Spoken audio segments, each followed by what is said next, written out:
भारत के इतिहास की बात करते हैं। कैसे भारत इतिहास रच रहा है भविष्य में भी। भारत आए दिन कोई न कोई क्षेत्र में लगातार उपलब्धियां हासिल कर रहा है। आज केरल में भी ऐसा ही ऐतिहासिक क्षण देखा।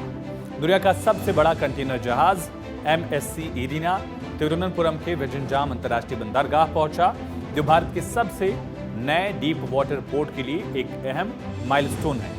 ये पहली बार है जब इतने बड़े आकार का कंटेनर जहाज किसी भारतीय बंदरगाह पर आया।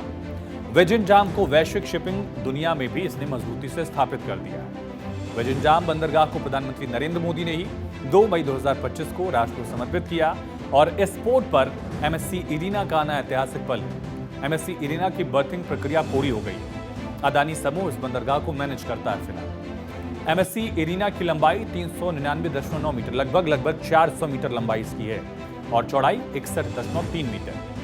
फीफा की तरफ से तय फुटबॉल के मैदान का जो मानक है उससे लगभग 4 गुना बड़ा, यानी 4 फुटबॉल मैदान जितना बड़ा है। व्यापार मार्गों लॉजिस्टिक्स को बेहतर बनाने में बहुत महत्वपूर्ण है। साफ है कि विजयनगरम पोर्ट बड़े कंटेनर जहाजों को संभालने में सक्षम है। इस पोर्ट में हाल ही में MSC तुर्की और MSC माइकल कैपेलिनी जैसे दिग्गज जहाज आए।